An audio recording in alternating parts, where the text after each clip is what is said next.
Hello friends, आज का हमारा क्वेश्चन है सीएसएस के अंदर प्रैक्टिस क्वेश्चन नंबर 2 है, जो कि सीएसएस के अंदर हम जो पढ़ रहे थे हमारा था सेलेक्टर स्पेसिफिसिटी। उसी से रिलेटेड आज हम सेकंड क्वेश्चन को सॉल्व करने वाले हैं, जहां पर आपके और भी काफी सारे डाउट क्या हो जाएंगे, क्लियर हो जाएंगे स्पेसिफिसिटी से रिलेटेड। तो सबसे पहले हम देख लेते हैं कि हमारा क्वेश्चन क्या है। For the given HTML and CSS code what is busy colour of P. यानी यहाँ पर बिजी कलर कहने का मतलब है बैकग्राउंड कलर ऑफ पी का मतलब है पैराग्राफ। हमारा एक ड्यू एलिमेंट है जिसके अंदर हमने एक पैराग्राफ को लिख रखा है, यानी कि ड्यू क्या है, ड्यू के अंदर हमने एक पैराग्राफ को क्रिएट कर रखा है। अब मुझे ये बताना है कि जो यहाँ पर सीएसएस आपको दी गई है, 3 टाइप से मैंने इसके सीएसएस को चेंज किया हुआ है, यानी बैकग्राउंड सेट करने की, बैकग्राउंड कलर को सेट करने की कोशिश की है। तो इसमें से कौन सा बैकग्राउंड कलर जो हमारा पैराग्राफ है इसके ऊपर इंप्लीमेंट होने वाला है, ये आपको क्या करना है, बताना है। अगर हम सेम एलिमेंट के लिए सेम प्रॉपर्टी को क्या करते हैं, कई बार सेट करते हैं, तो उस कंडीशन पे हमें कैसे पता चलता है कि उस पर कौन सी प्रॉपर्टी इंप्लीमेंट होने वाली है, कौन सी सीएसएस उस पर इंप्लीमेंट होगी। उसके लिए हम किसको देखते हैं, सेलेक्टर स्पेसिफिसिटी। तो सबसे पहले हमें पता है जो सेलेक्टर स्पेसिफिसिटी होता है उसके अंदर क्या होता है, सबसे ज्यादा जो स्पेसिफिसिटी होती है वो किसकी होती है, आईडी की होती है, जो हमारा आईडी सेलेक्टर होता है। फिर उसके बाद किसकी होती है, हमारे क्लास की होती है। उसके बाद किसकी होती है, हमारे यहाँ पर जो हमारा एलिमेंट होता है उसकी होती है, एलिमेंट इसकी होती है। यहाँ पर सबसे ज्यादा जो स्पेसिफिसिटी होती है आईडी की होती है, उससे कम किसकी होती है, क्लास की होती है, उससे कम किसकी होती है, एलिमेंट की होती है। तो इसको हम समझने वाले हैं सबसे पहले। तो इसके लिए सबसे पहले हम चेक करते हैं जो यहाँ पर सीएसएस किस एलिमेंट का यूज करके, यानी किसके सेलेक्टर का यूज करके यहाँ पर हमारी सीएसएस इंप्लीमेंट की गई है। तो सबसे फर्स्ट की अगर हम बात करें तो यहाँ पर ड्यू और पी, यहाँ पर सबसे पहले मैंने ड्यू एलिमेंट को लिखा है, उसके बाद मैंने डायरेक्टली पी एलिमेंट को लिखा है, यानी कि सबसे पहले ड्यू को लिखा फिर पैराग्राफ को लिखा। इसका मतलब यहाँ पर डिसेंडेंट सेलेक्टर यूज हो रहा है। डिसेंडेंट सेलेक्टर का मतलब क्या है यहाँ पर, यानी कि दोनों क्या है, हमारे एलिमेंट है। यहाँ पर ड्यू भी क्या होगा, एक एलिमेंट सेलेक्टर होगा, एलिमेंट सेलेक्टर। और उसके बाद अगर हम पी को देखें तो पी भी क्या होगा, एक एलिमेंट सेलेक्टर होगा, सेलेक्टर। इसी प्रकार से अगर हम इस पैराग्राफ को देखें, इसको हमने एक क्लास दिया हुआ है, क्लास नेम क्या दिया है, पैराग्राफ दिया है। तो पैराग्राफ की हेल्प से हम अपने जो हमारा पैराग्राफ है इसका हम प्रॉपर्टी चेंज करना चाहते हैं, बैकग्राउंड कलर। तो यहाँ पर ये कौन सा सिलेक्टर है, क्लास सिलेक्टर यूज किया गया है। तो ये कैसा सिलेक्टर हो जाएगा, क्लास सिलेक्टर हो जाएगा। उसके बाद नेक्स्ट हमारे पास क्या है, पैराग्राफ सिंपल सा मैंने पी लिखा है। अगर सिंपल एलिमेंट को ही मैंने सेलेक्ट कर लिया है तो ये कैसा सिलेक्टर होता है, एलिमेंट सिलेक्टर होता है। एलिमेंट क्या हो जाएगा, सिलेक्टर हो जाएगा।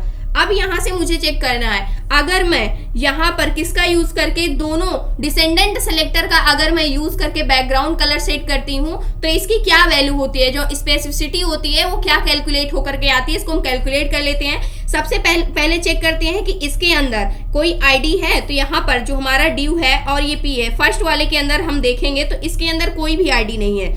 यहाँ पर अगर आप ध्यान से देखते हैं तो इसके अंदर कोई आईडी है, कोई आईडी नहीं यूज हुई है। सिंपल सा यहाँ पर क्या किया गया है, यहाँ पर अगर आप देखें तो यहाँ पर ड्यू के अंदर कोई आईडी नहीं है, तो इसके लिए यहाँ पर आईडी की वैल्यू 0 हो जाएगी। क्लास चेक करते हैं, कोई क्लास है, तो दोनों में कोई क्लास नहीं है, तो क्लास की वैल्यू भी क्या हो जाएगी, 0 हो जाएगी।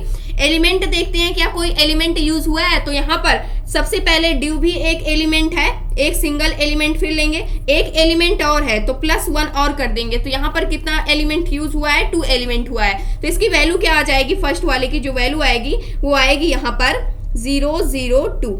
इस प्रकार से इसकी वैल्यू कैलकुलेट होकर के आ गई, यानी टोटल जो इसकी वैल्यू आ रही है वो 2 आ रही है। नेक्स्ट की अगर हम चेक करें, जो हमारा पैराग्राफ है इसके अंदर क्या चीजें यूज की गई हैं, इसको अगर हम देखें तो पैराग्राफ के अंदर जो यहाँ पर पैराग्राफ क्या है, क्लास की हेल्प से मैंने इसको सेलेक्ट किया है, तो आईडी इसमें भी 0 होगी, सेकंड वाले में भी।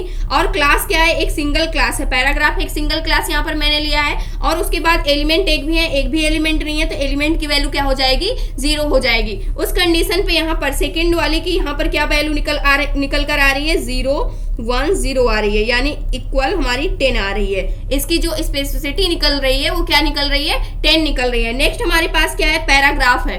अगर हम पैराग्राफ यानी इसको पैराग्राफ की हेल्प से मैंने सिंपल सा सिलेक्ट किया है तो यहाँ पर एक भी आईडी है, एक भी आईडी नहीं है, तो आईडी की वैल्यू 0 हो गई। उसके बाद चेक करते हैं क्या एक भी क्लास है, तो क्लास भी नहीं यूज की गई है, तो क्लास की वैल्यू भी 0 हो गई। उसके बाद हम चेक करते हैं क्या एलिमेंट सिलेक्टर कोई है, तो यहाँ पर एक एलिमेंट सिलेक्टर यूज हुआ है, तो एलिमेंट सिलेक्टर की वैल्यू क्या हो गई, 1 हो गई, एक एलिमेंट यूज किया गया है। तो इसका क्या रिजल्ट आ रहा है, 0 0 1 आ रहा है, इक्वल 1 आ रहा है। तो यहाँ से अगर आप चेक करें तो सबसे ज्यादा जो यहाँ पर स्पेसिफिसिटी निकल के आ रही है वो किसकी निकल के आ रही है, जो आप क्लास की हेल्प से जिस एलिमेंट को आपने सेलेक्ट किया हुआ है उसी की स्पेसिफिसिटी सबसे ज्यादा क्या हो रही है, आपको मिल रही है। तो क्लास हमारा क्या था, पैराग्राफ था, तो पैराग्राफ क्लास की हेल्प से मैंने जो यहाँ पर वैल्यू कैलकुलेट की है अपने स्पेसिफिसिटी की, सिलेक्टर स्पेसिफिसिटी फाइंड आउट किया है, वो किसका सबसे ज्यादा है, जो हमारा क्लास है, क्योंकि इसकी वैल्यू कितनी है, इसकी वैल्यू हमारी 2 आ रही है, इसकी 10 आ रही है स्पेसिफिसिटी जो आ रही है, और इसकी 1 आ रही है। तो सबसे ज्यादा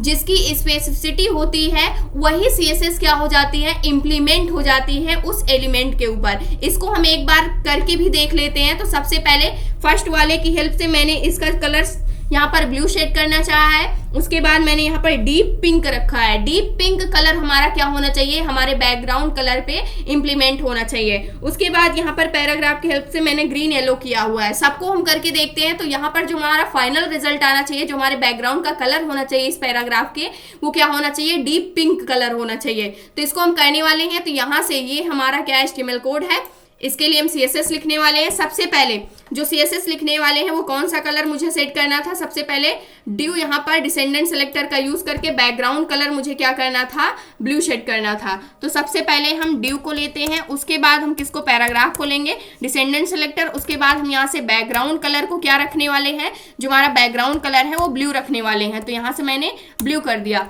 ब्लू करने के बाद जैसे ही मैंने सेव करने के बाद रिफ्रेश किया तो यहाँ पर जो हमारा बैकग्राउंड कलर है वो क्या हो चुका है, ब्लू हो चुका है। लेकिन यहाँ पर हमारे पास 3 प्रॉपर्टी दी गई हैं, यानी इसके लिए 3 प्रकार से CSS लिखा गया है पैराग्राफ पर बैकग्राउंड कलर लगाने के लिए। सेकेंड, हम क्लास की हेल्प से इसको सिलेक्ट करते हैं। तो क्लास का नेम मेरे क्या है, यहाँ पर हम देख लेते हैं। जो हमने क्लास नेम दिया है वो पैराग्राफ दिया है, तो इसी को हम यहाँ से कॉपी कर लेते हैं।